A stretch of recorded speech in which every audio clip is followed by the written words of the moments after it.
A impartir la clase de hoy.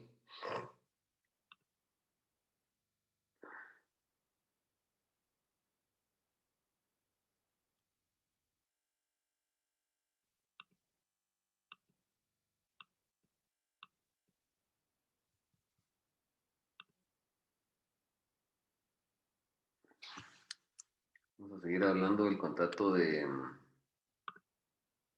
transporte.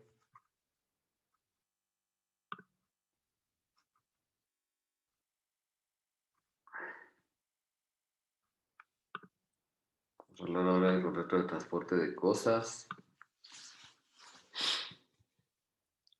Bueno, si lo tienen en pantalla, ¿sí?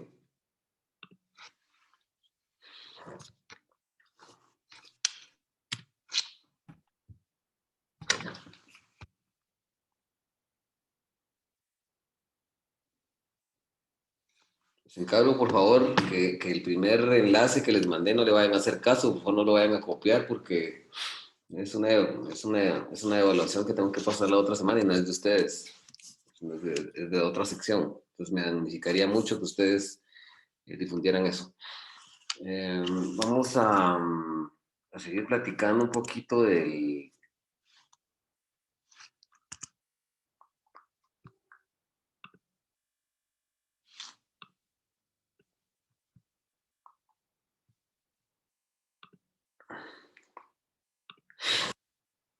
contrato de transporte de cosas, ¿verdad? Bueno, contrato de transporte de cosas, básicamente una persona denominada porteador transporta bienes o mercaderías o cosas de un lugar a otro a cambio de una retribución. Básicamente así es como se da. Si nosotros analizamos el artículo 205 del Código Civil,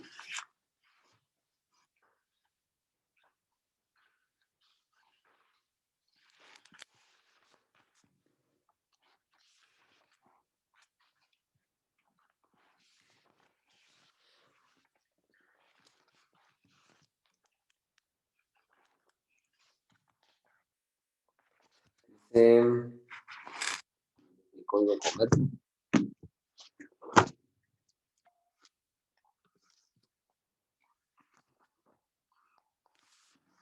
dice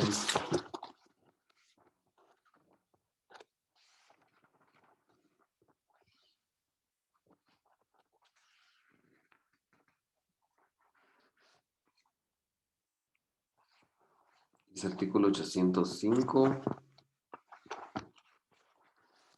¿Se lo leo, Lick? No, le voy a leer. Dice, denomínese cargador, remitente o consignante al que por cuenta propia o ajena encarga al porteador la conducción de mercaderías. Dice, el cargador, junto con los efectos que sean objeto de contrato, deberá entregar al porteador los documentos necesarios para el tránsito de la carga. El cargador ya no vamos a analizar, ya vamos a analizar más adelante básicamente la función del cargador. Eh, que es el que básicamente está interesado en que se eh, trasladen mercaderías de un destino hacia otro destino.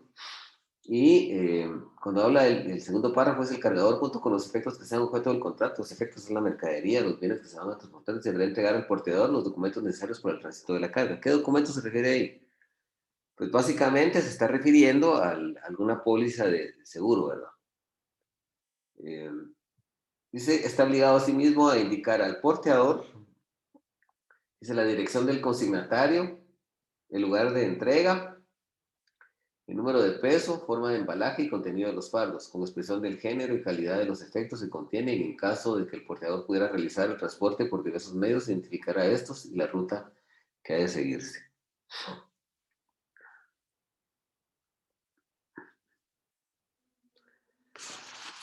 Vamos a hablar ahora de los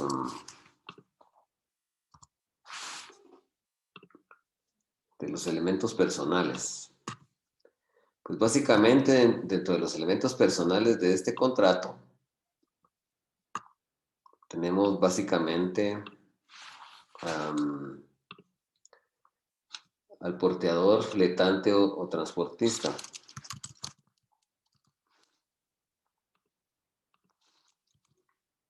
la persona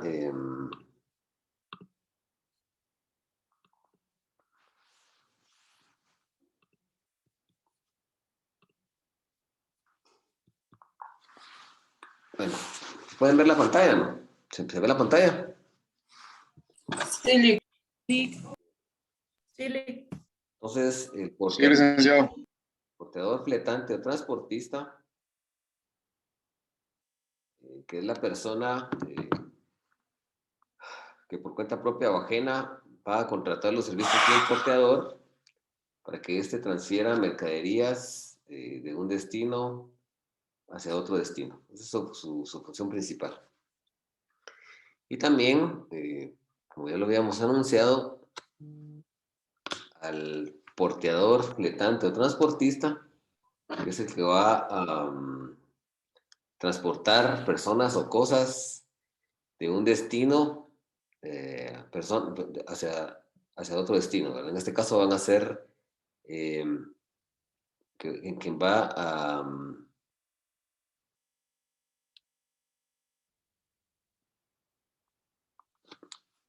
que va a poder, a través de una organización empresarial que se dedica regularmente al transporte, va a,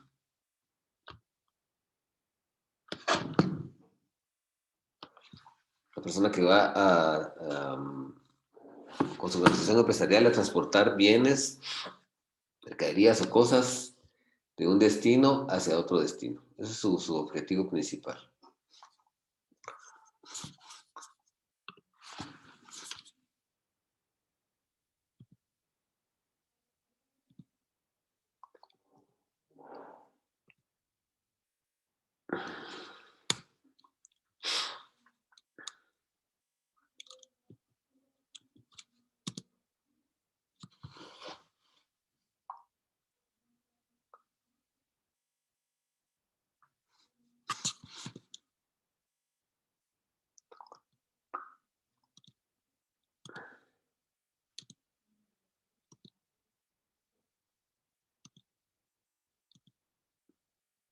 Como tercer elemento subjetivo personal, nosotros tenemos eh, al destinatario consignatario, quien es la persona encargada de recoger las cosas o mercaderías en el destino final de la conducción, ¿verdad?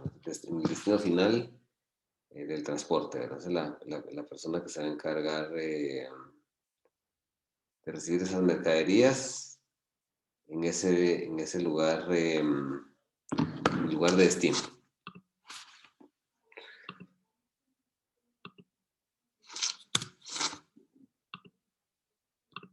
Dentro de los elementos reales de este contrato, básicamente tenemos las mercaderías, bienes, muebles o cosas o efectos o enseres que se van a transportar, ¿verdad?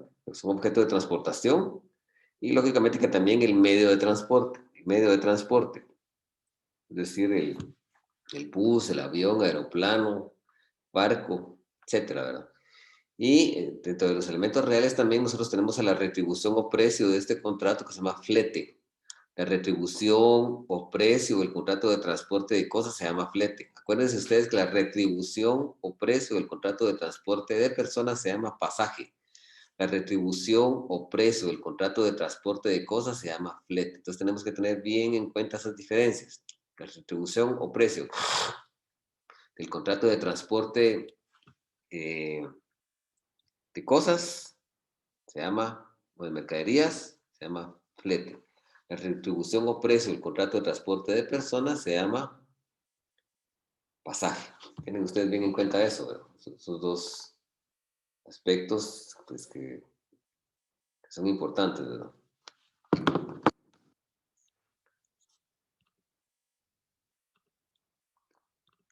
El elemento formal de este contrato es, básicamente pues debe ser un comprobante o en todo caso tiene que ser un comprobante o en todo caso pues, el cargador puede exigir al porteador que le extienda una carta de porte, ¿verdad? Entonces, si no exige que se le extienda una carta de porte, le van a entregar un comprobante. Eso es lo que le van a entregar. ¿sí? Por favor, alguien que me lea el artículo 808, por favor.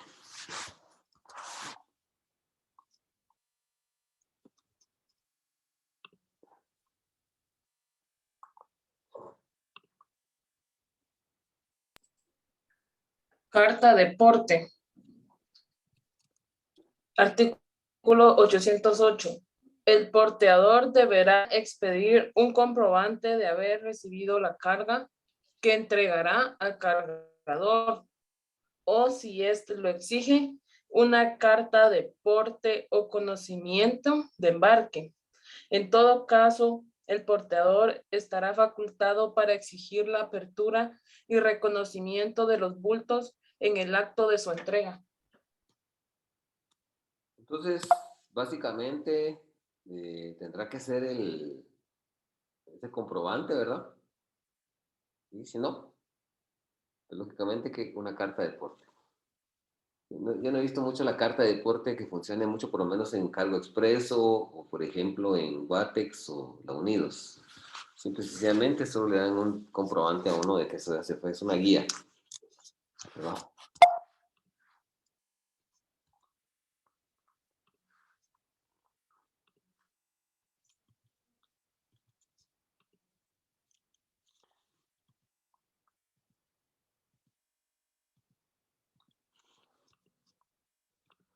Vamos a analizar un poquito.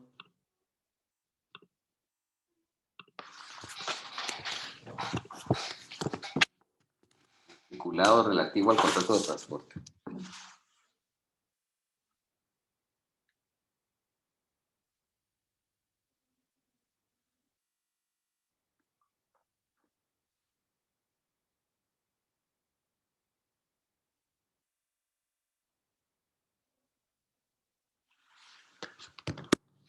Bueno, les acabo de compartir la lista en el chat, por favor.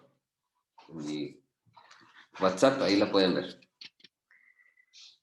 Bueno, vamos a ver, el artículo 806 dice, el cargador soportará los daños que resulten de la falta de documentos, de la inexactitud o omisión de las declaraciones que debe formular, de los daños que provengan de defectos ocultos del embalaje. Si el portador realiza el transporte a sabiendas que no le han entregado los documentos necesarios para el tránsito local, los daños serán por su cargo. ¿Qué tipo de documentos estamos hablando de aquí? Básicamente es la póliza de seguro. Si ese contrato, si los enseres que se están llevando, que son objeto de transportación, la mercadería, pues está sujeto a algún seguro, ¿verdad? Y va a ser responsable, en todo caso, si existe algún detrimento, algún daño en la cosa, el cargador va a soportar los daños, ¿verdad? Cuando no haya proveído de los documentos correspondientes, que básicamente es la póliza de seguro, ¿verdad? O también, y cuando declaren exactamente los bienes que que son objeto de transporte, también tiene responsabilidad. El artículo 807 establece, dice, el cargador responderá de los daños ocasionados por vicios ocultos de la cosa. O sea, si hay vicios ocultos, quien va a responder en un momento determinado es el cargador, ¿verdad? Los vicios ocultos son aquellos defectos que no se pueden ver a simple vista, ¿verdad? Y que en un momento determinado puede hacer que la cosa o mercadería que se está transportando sea inservible, ¿verdad? Bueno, el artículo 809 establece, dice, mientras el consignatario no haya solicitado la entrega de las mercaderías, cuando éstas hubieran llegado a su lugar de destino, el cargador podrá designar nuevo consignatario. Recuerden ustedes que el consignatario es la persona que en el destino convenido se va a encargar de recibir las mercaderías, objetos o cosas que llegan a ese destino. Entonces, cuando las cosas llegan a ese destino, y si el cargador, perdón, y si el destinatario o consignatario no llega a recoger las mercaderías, bienes, objetos o cosas del transporte de cosas, entonces se puede cambiar consignatario a efecto de que otro sujeto sea el que la recoja. Dice,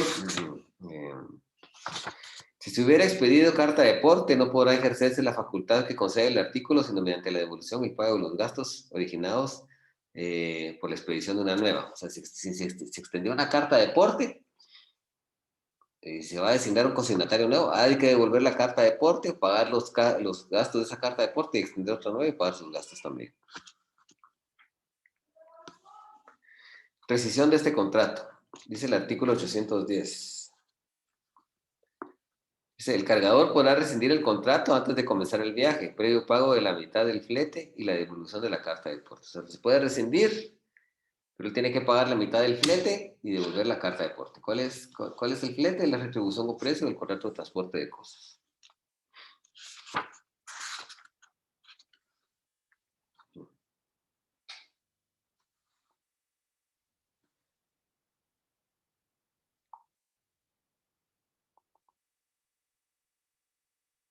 Bueno, dice lugar de entrega.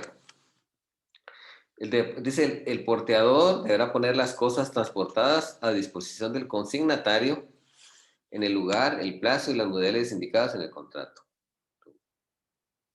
Se establece un lugar, fundamentalmente a veces los porteadores vienen específicamente vean a la residencia del consignatario destinatario o en una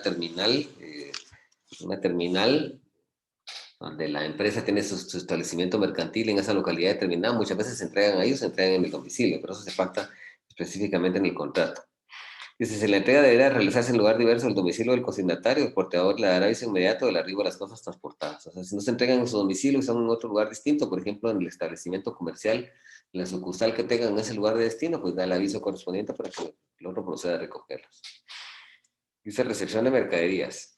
Quien asumiere el carácter de consignatario, recuérdense que el consignatario es la persona que en el destino convenido va a recoger las mercaderías, ¿verdad?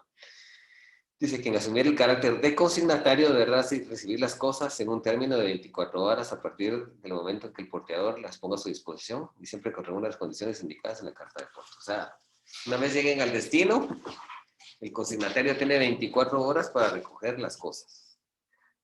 Dice, si parte de los objetos estuvieran averiados, deberá recibir los que estén ilesos y siempre que, separados de los anteriores, no sufren grave disminución de su valor. Únicamente se permitirá recibir los ilesos.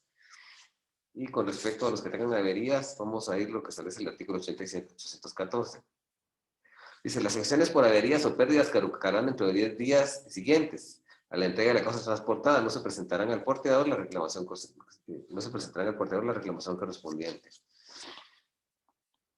Dice, las acciones por averías o pérdidas caducarán si dentro de los 10 días a la entrega de las cosas no se presenta al porteador el reclamo correspondiente. O sea, hay básicamente 10 días para hacer un reclamo al porteador por las averías que sufran las cosas para poderle seguir un juicio sumario de daños y perjuicios.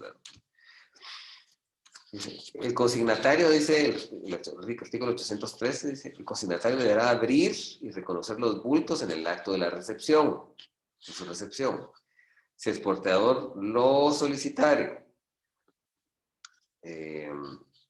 si aquel se rehusara a hacerlo, el portador quedará libre de responsabilidad que provengan de fraude. Entonces, cuando se entregan las cosas, en el acto de la recepción, ¿verdad? Tiene que abrir los bultos, ¿verdad? Abrir los empaques y todo eso. Y si el consignatario decide no abrirlos, entonces ellos prácticamente está liberando de responsabilidad al porteador. Responsabilidad que provenga de fraude o dolo, ¿verdad? La mercadería entregada. Averías. Dice, las acciones por avería, eso ya lo habíamos analizado. Veamos el artículo 815.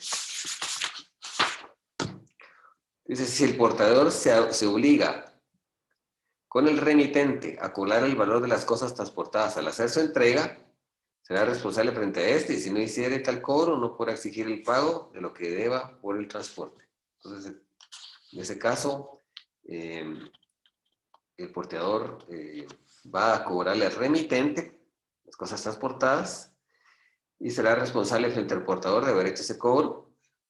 Y en todo caso, de exigir el pago, el consignatario debe pagar por el concepto del transporte. Dice, ausencia de consignatarios. Si el porteador no hallare al consignatario en el lugar indicado, se dispondrá el depósito de las mercaderías por el juez local a disposición del cargador o remitente. Si el consignatario rehusara recibir las mercaderías transportadas, se procederá en la forma indicada, depositándolas a favor del consignatario. Las diligencias se tramitarán, o sea, aquí hay dos supuestos. El primer supuesto es que al llegar a depositar, al entregar las mercaderías, no se encuentre el consignatario o él se rehúsa a hacerlo. Entonces, aquí nos da la respuesta que hay que seguir unas diligencias voluntarias de consignación para entregarlas ante un juez. Dice, las diligencias se tramitarán en la vía voluntaria, observando el procedimiento de consignación y antes de ordenarse la entrega de las mismas a quien corresponda, este deberá cubrir los gastos de transporte, almacenaje, accesorios y los de las mercaderías en su orden. O sea, todos esos gastos, que no solo es los gastos del transporte, sino que también los demás gastos que impliquen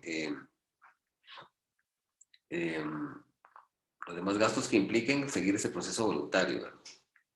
Los gastos, costas y demás acciones judiciales.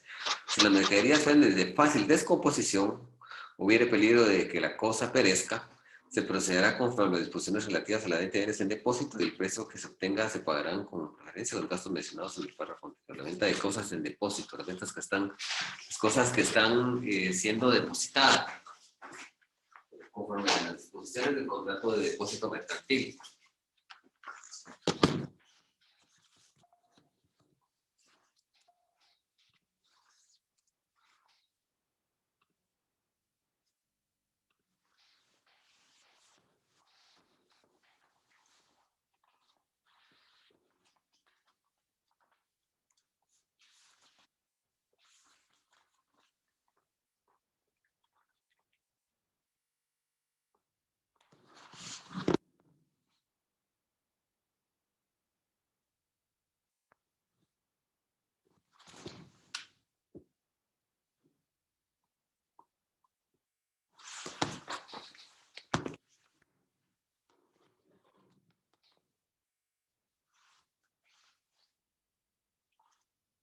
Bueno, creo que voy a hacer una crítica a este artículo.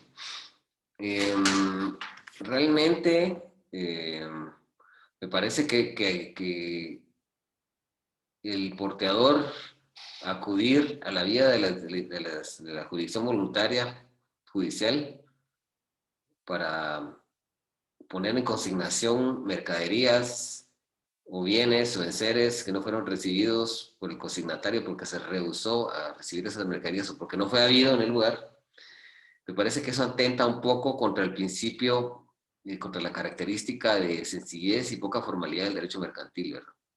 Creo que ese artículo debe ser objeto de una reforma. Sí debe respetarse el derecho de defensa y el derecho de propiedad patrimonial, en todo caso del cargador, consignante, el cargador, remitente o consignante, también el del destinatario, pero acudir a la vía de la jurisdicción voluntaria se me hace casi un poco engorroso esto, ¿verdad? Y recordémonos que el derecho mercantil es un derecho que está inspirado en características de sencillez y poco formalismo, ¿verdad? Entonces creo que atenta contra esa característica, ¿verdad? Creo que una futura reforma de ese artículo podría salvaguardar dicho principio.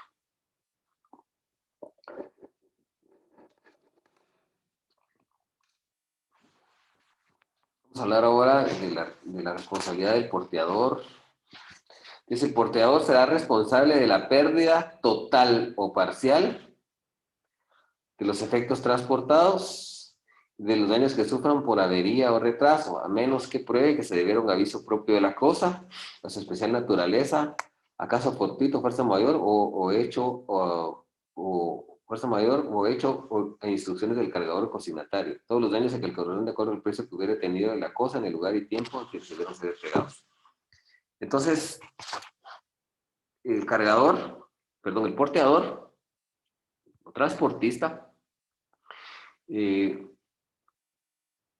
va a ser responsable de la pérdida, ya sea total o parcial, de la mercadería, de los bienes que se están transportando, ¿sí? Y en caso, si no se pierden total o parcialmente, de los daños que puedan sufrir, ¿verdad? Ya sea porque eso sea por una avería que no debería haberse dado en el transcurso del medio de transporte, una avería que se produce cuando el medio de transporte o por falta de cuidado debido o no, el medio de transporte no reúne las características propias a las cuales se contrataron, también por retraso, ¿verdad? Cuando se retrasa la entrega de la mercadería, esos daños, perjuicios que puede provocarse, ¿sí? A menos que el propio porteador pruebe que esos daños, que esa pérdida total, parcial, o los daños, las averías que sufrieron los enseres que se están transportando, sean realmente a un vicio propio de la cosa. La cosa ya venía en ese estado defectuoso, en un estado de calamidad, ¿verdad? Pues especial naturaleza también, ¿verdad? Como que se fuera un caso fortuito, ¿verdad? O fuerza mayor, por ejemplo, un caso fortuito, por ejemplo, que hay una tormenta o las condiciones del tiempo no lo permitieron, o alguna circunstancia así. Cuando hablamos de causa fuerza mayor, por ejemplo, estamos hablando de un huracán, estamos hablando de un terremoto, o de alguna manifestación, de alguna guerra, que esas son causas de fuerza mayor que escapan a la voluntad del porteador, fletante o transportista. Vamos a hablar ahora de la tarifa diferida. Es muy importante hablarlo, ¿verdad? Dice, los porteadores podrán convencionalmente, quiere decir, eso en el contrato, ¿verdad? Que eso tendría que durar en mi carta de porte o en el comprobante. Dice, los porteadores podrán convencionalmente exonerarse de la responsabilidad por retardo o limitarla tanto para este caso como para el de pérdida, solo mediante tarifas que se le fijen un flete más bajo que la ordinaria y siempre que el cargador esté en posibilidad de optar entre la aplicación de esta tarifa reducida y la general, conforme a la cual el porteador responderá de los términos incluidos en el artículo anterior. ¿Qué quiere decir esto? Que con un acuerdo específico con el cargador remitente o consignante, el porteador, el transportista, se puede liberar la responsabilidad que habíamos hablado en el artículo anterior de pérdida total o parcial imputable a su persona cuando él ofrece una tarifa más baja. La tarifa diferida es una tarifa más baja, pero siempre y cuando haya hecho el anuncio de que tiene una tarifa por el transporte en condiciones, en las formas y condiciones normales, ¿verdad? Pero él puede decir, bueno, le voy a cobrar más barato, pero aquí no le voy a poder asegurar que los bienes o mercancías van a llegar a tiempo. Si llegan tarde, yo me libero de toda responsabilidad y también si se dañan, si se quiebran, se rompen, también me libero de responsabilidad por esa tarifa diferida. Es decir, el espíritu realmente de la tarifa diferida es pagar una tarifa menor a la tarifa normal u ordinaria y pagando esa tarifa menor, lo que va a suceder que convencionalmente el porteador se va a liberar de esta responsabilidad en caso de pérdida, deterioro, ¿verdad? Pero también en el caso de destrucción, ¿verdad? Se va a liberar eh, por pagar una tarifa menor.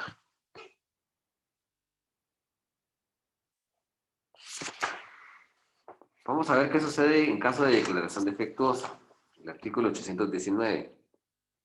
Sí. Si el remitente entregare para el transporte efectos que causen un flete superior al que corresponde a la mercadería declarada, el porteador solo responde el valor de los efectos declarados, del que deducirá el 10% si el cargador hubiera elaborado la fe. O sea, si el cargador remitente o consignante está reportando mercadería por un valor que no corresponde, está inflando ese valor, está poniendo un valor superior que no corresponde. En caso de que exista una responsabilidad del porteador, el porteador va a responder únicamente por los efectos declarados y deduciendo un 10% de estos. El segundo párrafo dice, en caso de que el remitente hubiera declarado efectos de valor superior a los realmente embarcados, el porteador solo responderá del valor de estos con una deducción del 10%.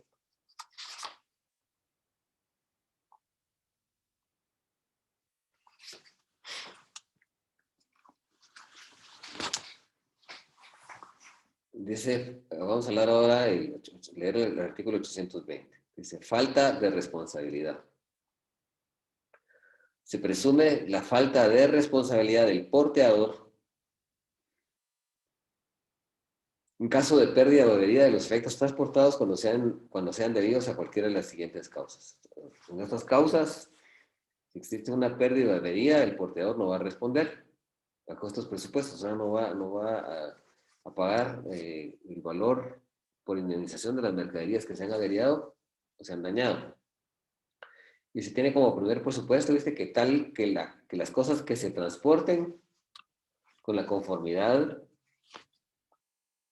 del remitente dada por escrito en vehículos descubiertos, siempre que la naturaleza de aquellas deban haber transportado en vehículos cerrados o cubiertos. Entonces, existe conformidad del remitente para que una cosa que debe ir en un vehículo que está cerrado va al descubierto.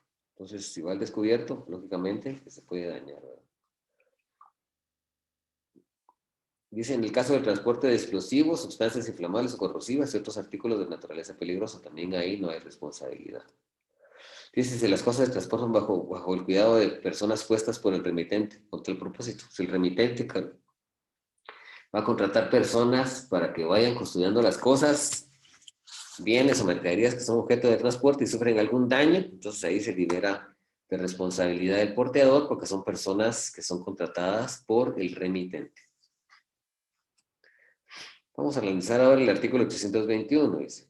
Cuando el remitente haga la entrega en carro o compartimiento completo, tendrá los siguientes derechos. Entiendo que ese carro o compartimiento completo debe ser un carro o compartimiento que debe llevar solo mercadería, enseres o productos del porteador. Por ejemplo, un furgón completo, ¿verdad? Iba a pensar en un vagón de un tren, pero realmente en Guatemala ya no tenemos, ya FEGO ya no. Hace ratos que no que está en quiebra, o no sé qué pasó, pero ya no hay un flujo de transporte por medio de tren, ¿verdad?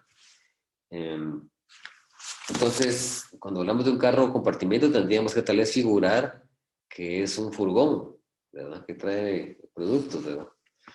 Entonces, dice carros completos. Cuando el remitente haga la carga en carro o compartimiento completo, tendrá los siguientes derechos. Dice, sellarlos por sí mismo o hacer que se sellen por la empresa.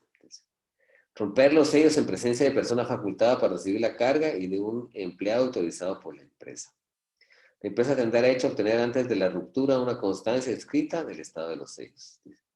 Esto es importante. Si cuando para cumplir con disposiciones fiscales de sanidad se abriera el carro o compartimiento antes del lugar de su destino, el empleo respectivo examinará los sellos antes de que sean rotos y tomará razón de su estado y de su número. A continuación, esperado documento en que se hagan constar tales derechos y el número de los nuevos sellos. En los distintos supuestos de este artículo, el portador solo responderá de la integridad del carro o compartimiento y de los sellos, a menos que los daños sufridos se dan a caso fortuito o fuerza mayor. Entonces, se entrega el carro debidamente sellado, ¿verdad? Se va a sellar los compartimientos y cuando se le entrega a la persona del destinatario o consignatario, pues se van a romper los sellos y se le va a entregar su carga, ¿verdad? Antes de que el medio de transporte vaya a comenzar su viaje para llegar al destino, entonces se debe dejar una constancia escrita de la situación de esos sellos. Si en un momento determinado, por cuestiones de naturaleza fiscal o de salubridad o sanidad, hubiera que abrir esos vagones y romper los sellos, entonces se va a tomar razón de su estado y luego se van a colocar nuevos sellos y se va a tomar razón de la forma en que se están colocando también.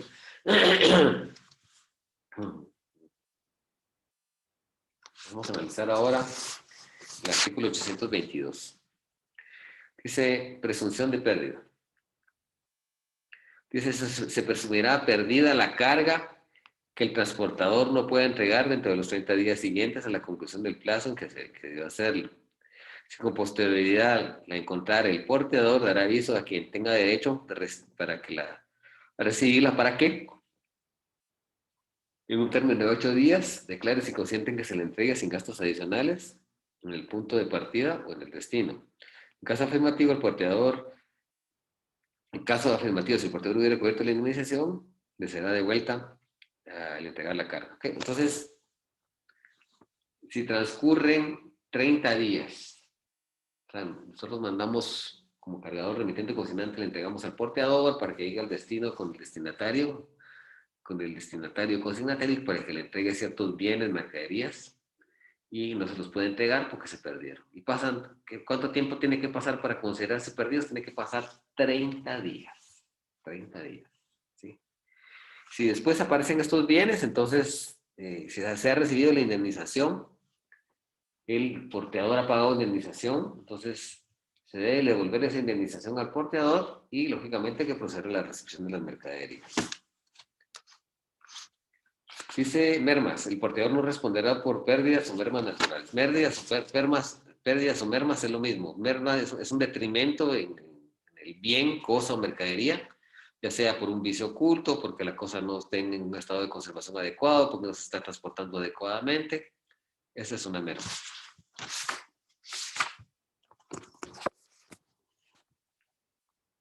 No sé si tenemos alguna duda.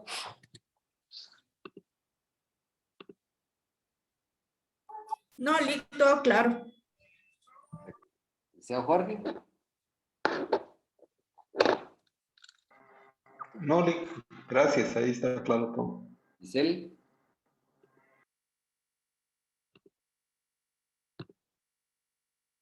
Elisa.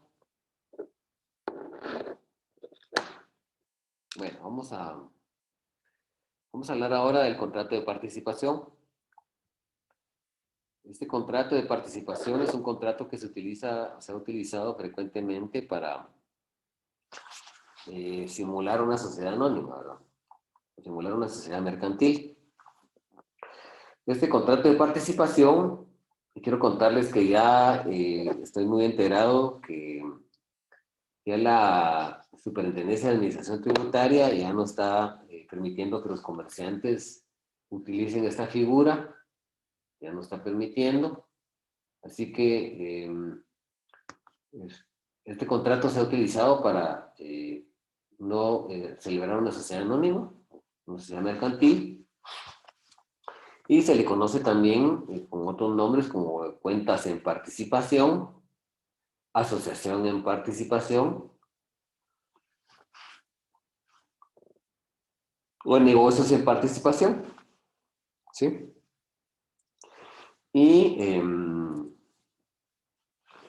pues este contrato nace en la vida jurídica cuando dos o más personas quieren asociarse, llevar a cabo explotaciones comerciales, pero no desean formar una sociedad. El contrato adecuado es el de participación, y que también se le conoce como como sociedad oculta. Entonces, lo que sucede con este contrato es que este contrato se utiliza cuando no se desea constituir una sociedad mercantil. Simple y sencillamente se utiliza esta figura del contrato de participación.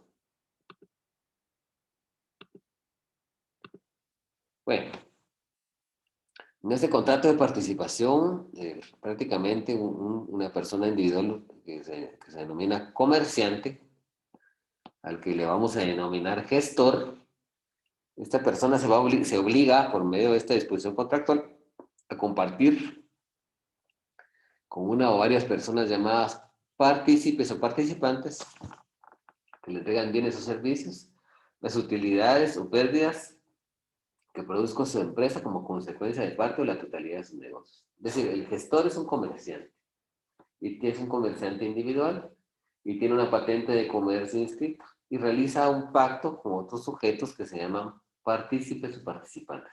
Estos sujetos van a entregarle a él bienes o servicios de naturaleza varia, ¿verdad? Y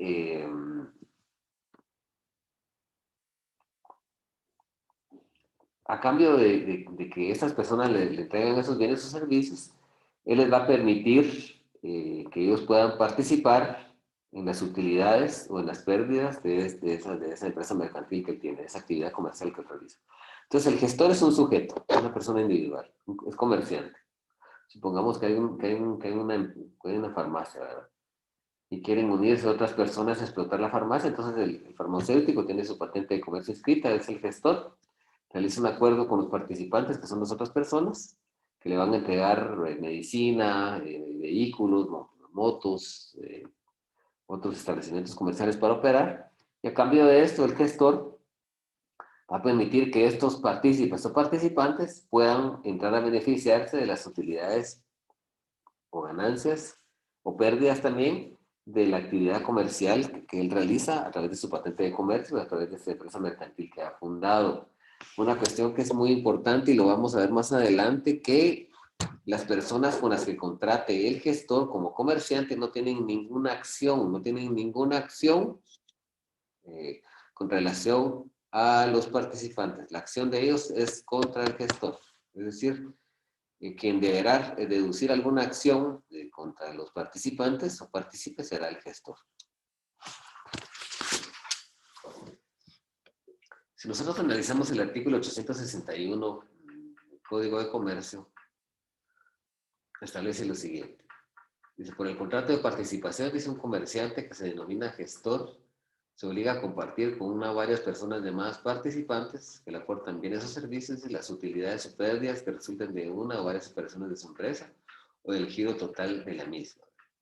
Él puede compartir las actividades de toda su empresa mercantil o parte de estas, ¿verdad? Algunas o varias o todas, ¿verdad?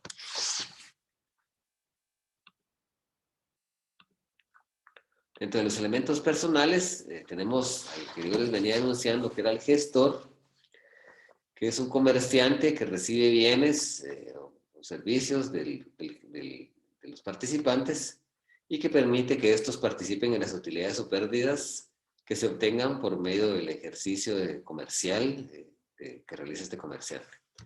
Y el partícipe, que es la persona que entrega bienes al gestor, bienes, mercaderías de naturaleza varia, ¿verdad?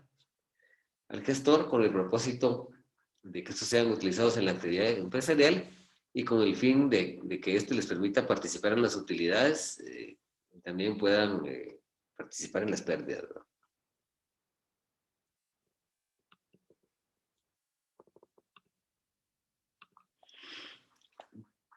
El elemento material de este contrato prácticamente vienen siendo los bienes que cada partícipe traslada al gestor y las utilidades y pérdidas que el gestor comparte con sus participantes.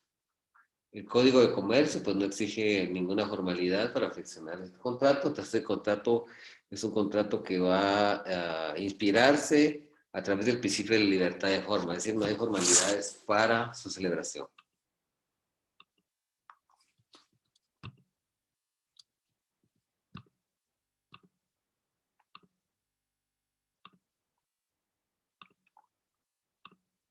Bueno, vamos a analizar ahora el artículo 862. Este artículo dice contrato de participación. No estará sujeto a formalidad alguna ni a registro, no dará nacimiento a una persona jurídica y por consiguiente ninguna razón social o denominación podrá usarse en relación a él. El uso de un nombre comercial que incluya nombres y apellidos y solo apellidos de los participantes hará responder a todos los que lo hubieran consentido como que se pasen socios colectivos. ¿Cómo responden los socios colectivos? A ver, que me diga uno. ¿Cómo responden los socios colectivos?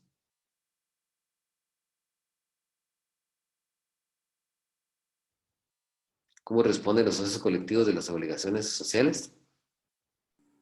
LIC es de forma subsidiaria, ilimitada y solidaria. Muy bien. De forma ilimitada, subsidiaria e ilimitada. Así es, muy bien. De forma solidaria, subsidiaria e ilimitada de las obligaciones sociales. Sí, así tiene que responder. Bueno. Entonces, este contrato no está sujeto a formalidad alguna, como lo íbamos anunciando. No se debe registrar en el registro mercantil. No permite el nacimiento de una persona jurídica. Ninguna razón social podrá utilizarse con respecto a él.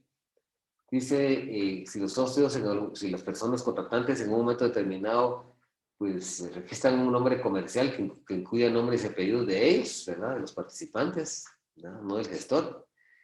Hará que las que hubieran consentido a eso que estamos mencionando nosotros, responderán de forma solidaria, subsidiaria y limitada, que es la forma como responden de las obligaciones sociales de los socios colectivos.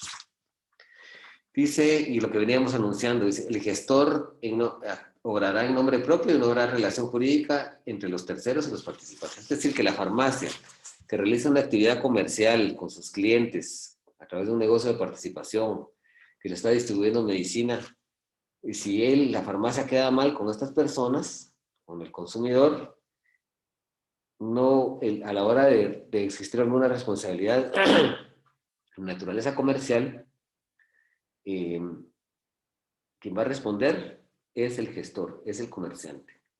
Y estas personas no tienen ninguna acción legal en contra de...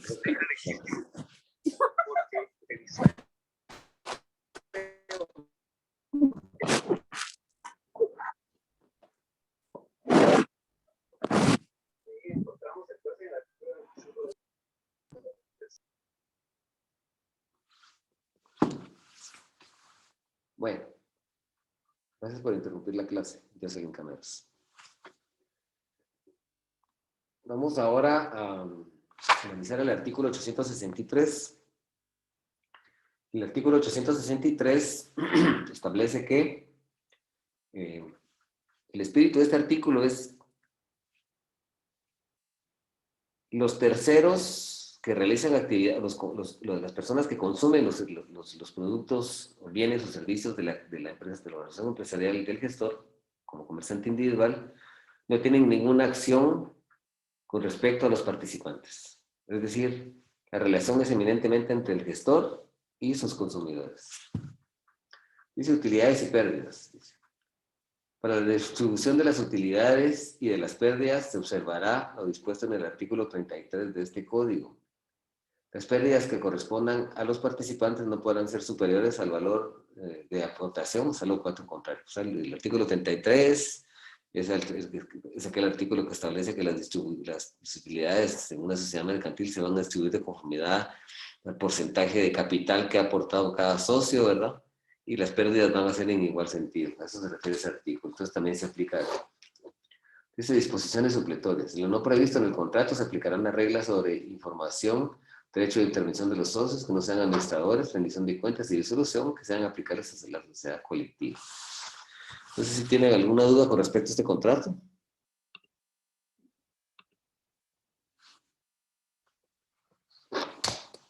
No, ninguna duda. ¿Se lo había oído, licenciado Jorge, antes esto? No, Lic, realmente no. Pues había visto algunos negocios en participación, pero en el código no lo había leído. Bueno, vamos a analizar ahora un contrato que también es muy cotidiano, un contrato que está muy familiarizado a nosotros, de nuestra vida cotidiana, que es el contrato de hospedaje, ¿verdad? Cuando nosotros vamos a un hotel, salimos de viaje, vamos con la familia a algún lugar, entonces el contrato de hospedaje es muy familiar para nosotros, ¿verdad? Aquellas personas que son trotamundos, que son viajeros, nos podrán informar mucho de eso, ¿verdad? Entonces, vamos a establecer que el contrato de hospedaje, pues existe una persona individual o jurídica, aquí pues decimos que es individual o jurídica porque puede ser un comerciante individual o puede ser una sociedad mercantil, y esta persona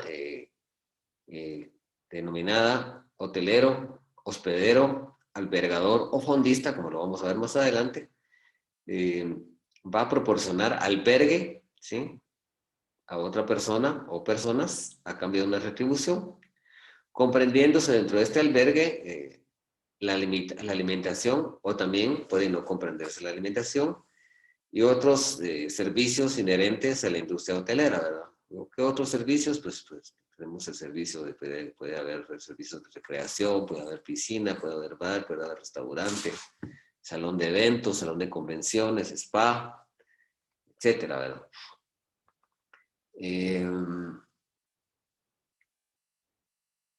La ley mercantil guatemalteca, vamos a analizar nosotros aquí, pues, siento que se queda un poco corta en cuanto a esto, pero regularmente el que va a autorizar que estos hoteles operen es el Instituto Guatemalteco de Turismo, ¿verdad? Entonces los hoteles van a realizar un reglamento que tiene que ser aprobado con antelación por el Instituto Guatemalteco de Turismo.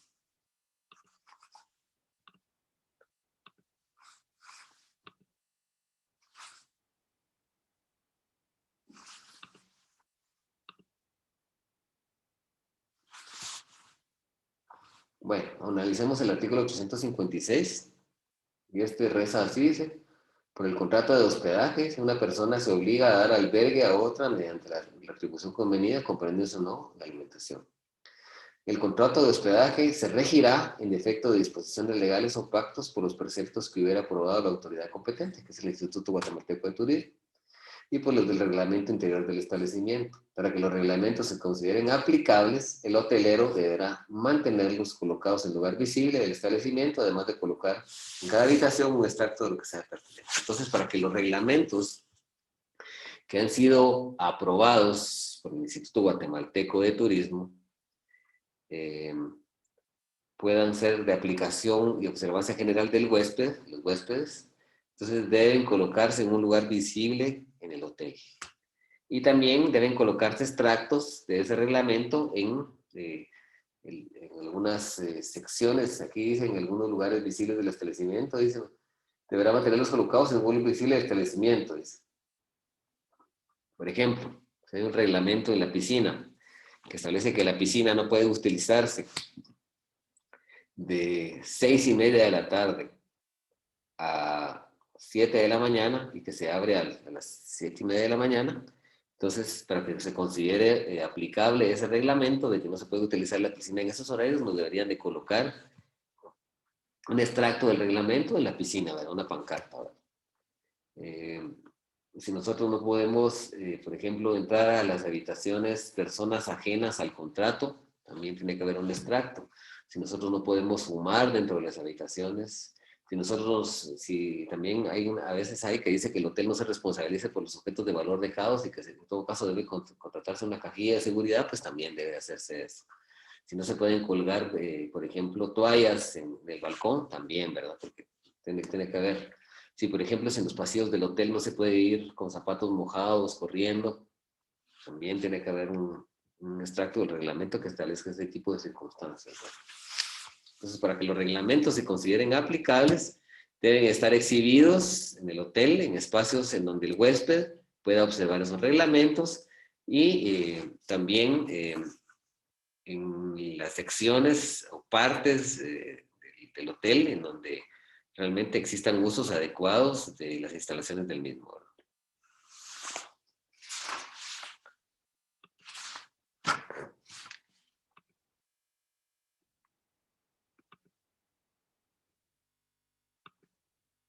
Bueno, entonces aquí veníamos diciéndoles a ustedes que para que estas empresas puedan operar, ¿verdad? Aparte de haberse constituido como comerciante individual o ser un comerciante social,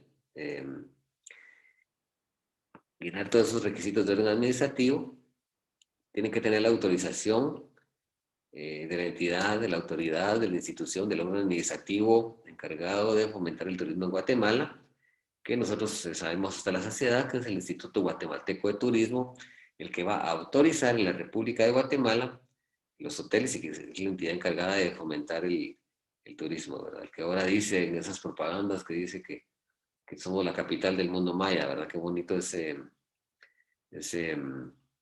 bonito eso, ¿verdad? Que somos la capital del mundo maya. Pero bien. La finalidad de este contrato básicamente es prestar un albergue o alojamiento, pero hoy en día el hotel, este contrato de hospedaje va más allá de eso, va mucho más allá, lejos de solo el albergue o el alojamiento, ¿verdad? Vamos a analizar las modalidades, ¿verdad? De este contrato. Pues tenemos un hospedaje tácito, ¿verdad? El tácito es el que nosotros conocemos, ¿verdad? Cuando nosotros vamos a una organización empresarial que ha sido fundada con el objetivo de funcionar como un hotel y de dar albergue y otros entretenimientos, otros objetos de placer al huésped, ¿verdad? Entonces, el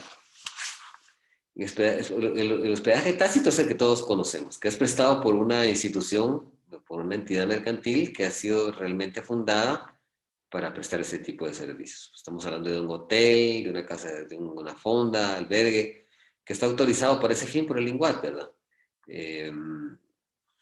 Y que tiene todos sus reglamentos vigentes en las formas y condiciones que hemos analizado nosotros acá, ¿verdad? Y nosotros tenemos tenemos el tácito, pero también tenemos el expreso. El expreso se da cuando quien proporciona el servicio no se dedica de forma habitual, de forma profesional, de forma cotidiana, ¿sí? O habitualmente a prestar ese servicio de hospedaje, ¿sí? No tiene empresa y establecimiento propio para prestar ese servicio. Entonces, entre las partes se ponen de acuerdo y entonces le dice, bueno, yo lo voy a dejar que se quede usted en mi casa esta noche, un par de noches, y entonces yo le voy a cobrar unos $200 por cada noche que se quede en mi casa, porque aquí tiene usted muchas comodidades, ¿verdad? Tiene muchas comodidades, tiene una piscina, tiene jacuzzi, tiene bar, usted puede hacer lo que usted quiera, por ponerles un ejemplo, el expreso. Esto se daba mucho, no sé si alguien se recuerda hace muchos años, cuando no había muchos hoteles en Jalapa, hace muchos años, y venía la vuelta ciclística aquí a Jalapa, ¿verdad? Venía la vuelta ciclística aquí, y entonces había muchos ciclistas, muchos pedalistas, pues que se quedaban en algunas residencias de algunos jalapanecos, ¿verdad? O sea, no habían hoteles con esa masividad y profusión que existe hoy en día. Entonces, en esa época, este hospedaje se daba básicamente, y los huéspedes se quedaban en las casas de muchos hogares jalapanecos, ¿verdad? Les por poner un ejemplo, ¿verdad? Vamos a hablar de los elementos personales del contrato de hospedaje, ¿verdad? Que nosotros ya creo que nos los imaginamos, creo que los venimos mencionando.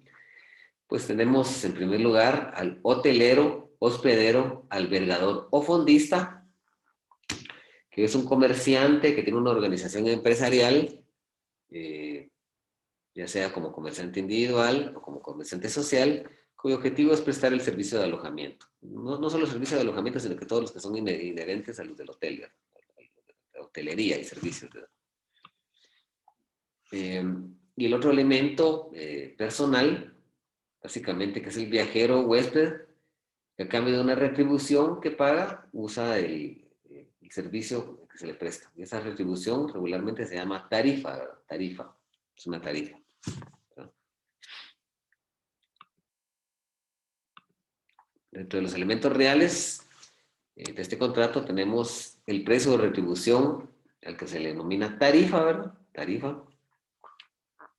Tengan en cuenta eso ustedes, que la retribución o precio del contrato de hospedaje se llama tarifa. Y en adición a eso también, ¿qué son los servicios que presta el hotelero, ¿verdad? ¿Qué servicios? Pues son un sinnúmero de servicios. No solo el albergue o alimentación comprendida esto o no, como dice la definición de la ley, sino que otros servicios, ¿verdad? El servicio de sauna, el servicio de bar, el servicio de salón de convenciones, discoteca, etcétera, etcétera, etcétera, etcétera. Canchas de golf, canchas de tenis, etcétera, ¿verdad?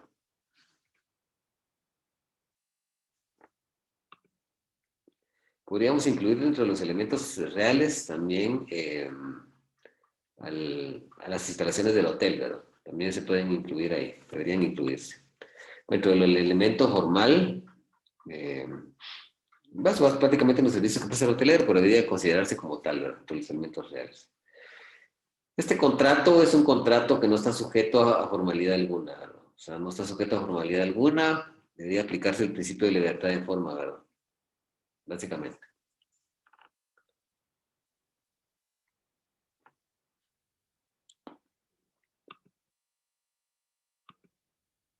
Las características del contrato es un contrato bilateral. ¿Por qué? Porque intervienen dos elementos subjetivos o personales, en el caso del hotelero, hospedero, albergador o fondista, y el huésped. Es un contrato también consensual, porque el contrato se perfecciona con el consentimiento, ¿verdad? Ponemos de acuerdo y ya, el contrato queda perfecto. No se necesita que se pague por anticipado la renta, aunque algunos hoteles ya nosotros pagamos con nuestra tarjeta de crédito, ya nos cargan ya lo que es el hospedaje desde el principio, ¿verdad? Antes de que nosotros vayamos a... Pero antes nosotros ya hemos realizado el acuerdo, ya nos han informado cuál es, ya nos han mandado una oferta, nosotros por correo electrónico, personalmente, vamos al hotel. O aquí en la mayoría de hoteles de Jalapa, algunos huéspedes pagan al final, ¿verdad? También puede ser así. Pero por eso es que es consensual. Es oneroso porque se conoce bien cuáles son las prestaciones que se van a obtener a partir de la celebración del contrato. Yo llego al hotel y yo sé que voy a tener que pagar 200 quetzales por una noche. Yo sé que ya lo conozco, he ido varias veces al hotel y sé que ahí me van a albergar, que me van a regalar el desayuno, por ejemplo, o la cena. Es de tracto sucesivo, ¿verdad? Porque el hecho de estar en un hotel, ya sea uno o varios días, pues eso incluye pues un tracto sucesivo que se está materializando en el tiempo, ¿verdad? A través de prestaciones periódicas, que son las tarifas que voy a pagar diariamente, y el servicio que voy a recibir diariamente, que es ese hospedaje que es esa prestación continua, ese albergue, que es una prestación continua que se va a estar generando en el momento que haga uso de las instalaciones, ¿verdad? Ese es un contrato por adhesión. Es un contrato por adhesión, ya tenemos un formulario preredactado la mayoría de veces. Nosotros no podemos discutir ese contrato, no podemos discutir ni la tarifa, ni tampoco vamos a discutir que no se nos presten ciertos servicios porque el hotel ya está uniformado, ¿verdad? En ciertos servicios que se tiene que pagar. Las cadenas de Cameron, como lo que funciona en El Salvador, ¿verdad? Nosotros hacemos una reservación por internet, hacen un cargo a nuestra tarjeta de crédito, les hacemos un depósito y nos mandan un contrato, ¿verdad? Un contrato por correo electrónico en donde dice todo lo que tenemos derecho por haber pagado. Son contratos por adhesión. ¿Por qué? Porque nosotros nos adherimos a ese contrato, el hotelero, hospedero, albergador o fondista establece las estipulaciones y nosotros no podemos discutirlas, ¿verdad? No podemos discutir, ¿verdad? Lo único que podríamos discutir es que si nos vamos a quedar en una suite, si nos vamos a quedar en una habitación de regular condición, ¿verdad? Una normal o una suite, eso es lo único que podríamos discutir, ¿verdad?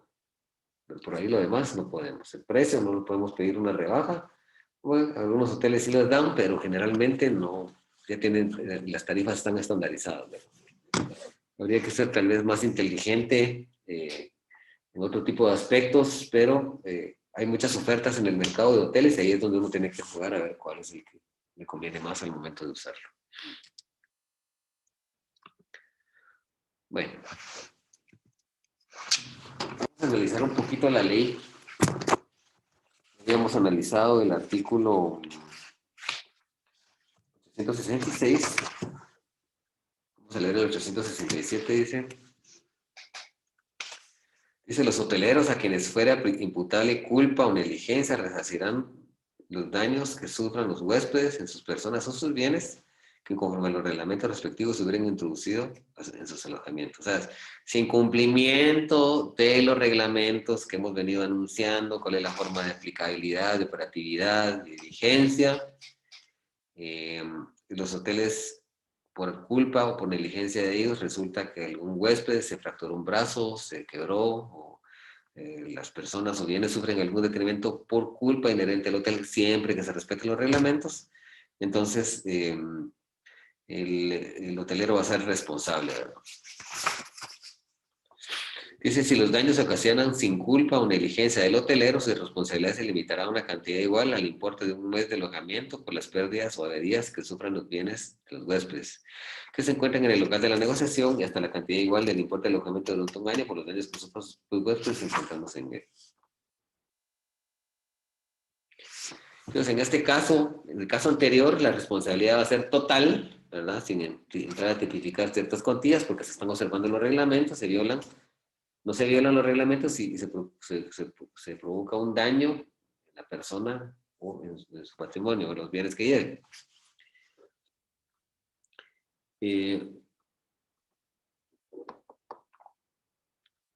Si no existe negligencia o culpa del hotelero, entonces se provocan daños que son imputables al huésped, ¿no?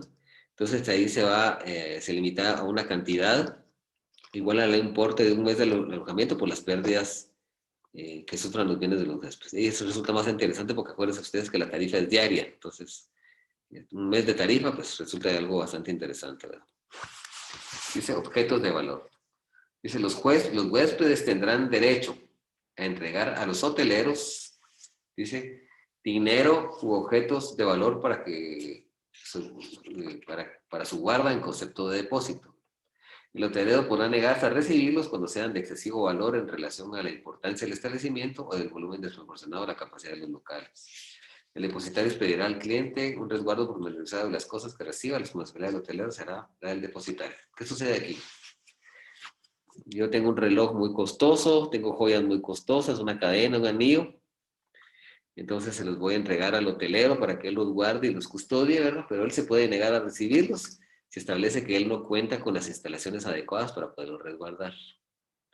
Lo que sucede con esta estipulación es que muchas veces en algunos hoteles, o en la mayoría ostensible de ellos cuentan con un servicio de caja de seguridad. En la misma habitación está la caja de seguridad. Como opera esto en la práctica, ustedes pagan una tarifa adicional, ¿verdad? Unos 10 o 15 dólares o no sé, una cantidad adicional. Si una habitación cuesta unos 225 dólares, ustedes pagan unos 20 dólares adicionales y les dan una caja de seguridad con una combinación donde ustedes pueden guardar sus joyas, su billetera, su reloj, ¿verdad? Así es como funciona esto. Dice exención de responsabilidad. Cuando dejamos nosotros esos bienes en custodia, porque también si no tiene la habitación, algunos tienen en el lobby o en las instalaciones de base central de operaciones del hotel, pues también pueden tener alguna caja de seguridad y dejar los bienes para que los resguarden y custodien. Dice exención de responsabilidad. Dice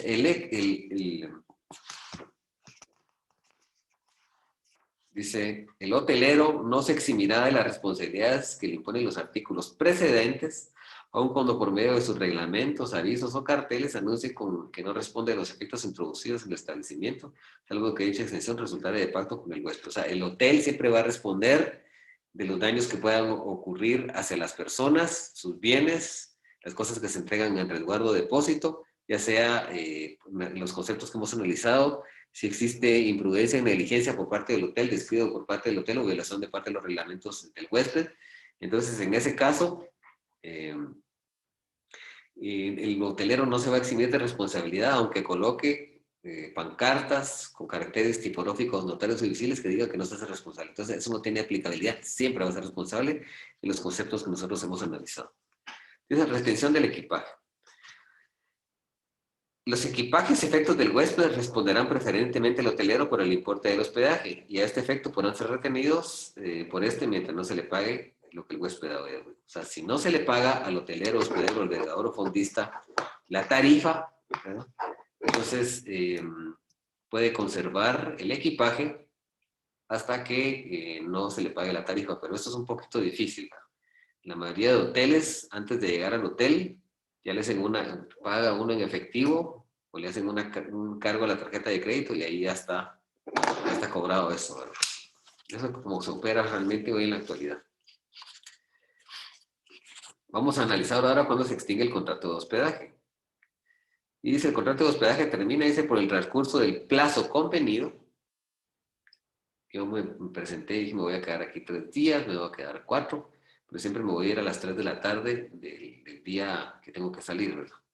Dice, por el transcurso del plazo convenido, dice, y en defecto de convenio, dice, el huésped podrá denunciar el contrato antes de las 15 horas del día de su salida.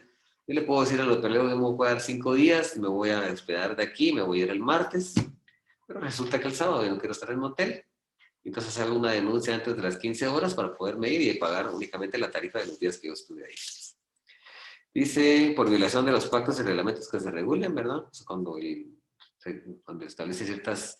Si me meto a la piscina después de las 7 de la noche, ¿verdad? Y está prohibido, o estoy andando yo corriendo en un lugar donde no puedo correr, disturbando al público y todo, a los huéspedes, ahí eso ya se termina el contrato. Y aquí sí es más amplio al decir, pero dice, por cometer el huésped, falta a la moral o hacer escándalos que perturben a los demás huéspedes. Eso también es una causal de terminación, si está borracho, haciendo escándalos, escandalizando, haciendo bulla, haciendo cualquier tipo de actos que vayan en contra de la tranquilidad del hotel, ¿verdad? Dice, por ausencia del huésped por más de 72 horas sin dejar aviso o advertencia, se desapareció por más de 72 horas sin no aviso. Entonces ahí se tiene por terminado el contrato. Dice por falta de pago de la forma convenida, aunque ya hemos anunciado que en la mayoría de hoteles, en la cadena de hoteleras, el pago es por anticipado y hacer un depósito o por medio de cargo de tarjeta de crédito. Y por las demás causas que convengan, las que puedan estar en el reglamento.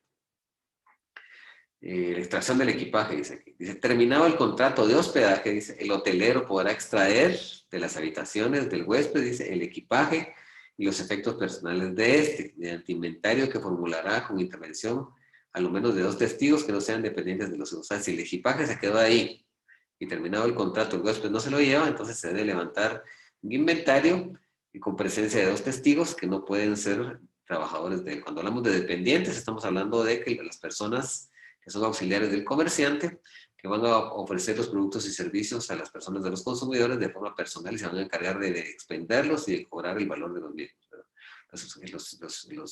Por ejemplo, aquí serían los botones, pero si estamos hablando de una zapatería, las personas que nos ofrecen los zapatos. Estamos hablando de una farmacia independiente que nos ofrece las medicinas.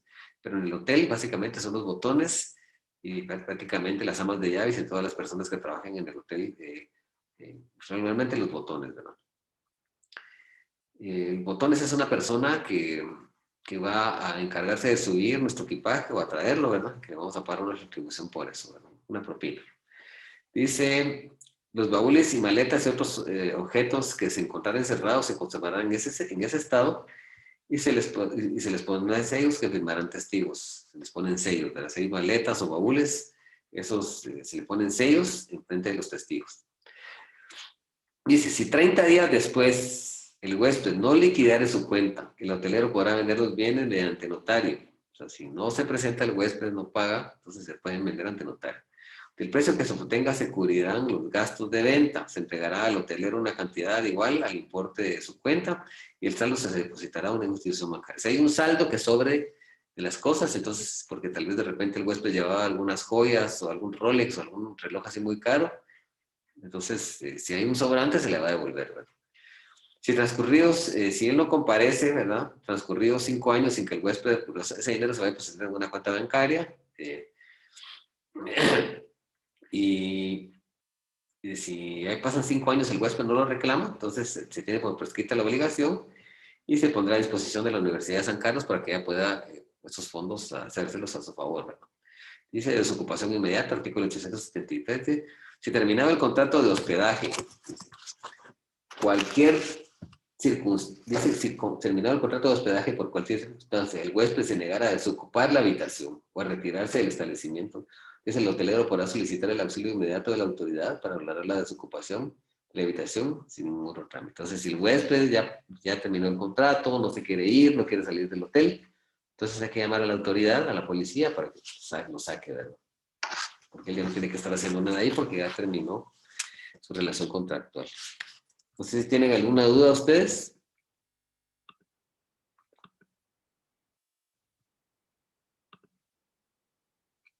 Voy a tomar una foto, por favor, enciendan sus cámaras, necesito tomar una fotita.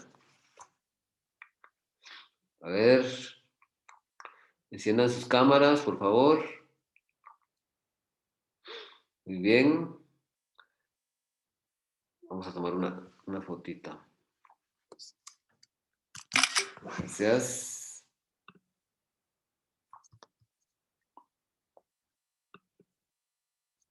Bueno, entonces nos vamos a quedar por aquí. ¿No hay alguna duda, no? No, Lee. ¿Seguro? A ver, Rocío. No, Lee, todo está claro. Gracias. ¿Cómo paga usted cuando va a un hotel? Un momento, ¿la entrada o la salida? Ah, no, qué mentiras. Bueno, ¿no hay ninguna duda? No, todo está bien. Eso realmente es fácil, es que estos son contratos cotidianos de nuestra naturaleza cotidiana. Voy a terminar la grabación por aquí. Les agradezco por su atención.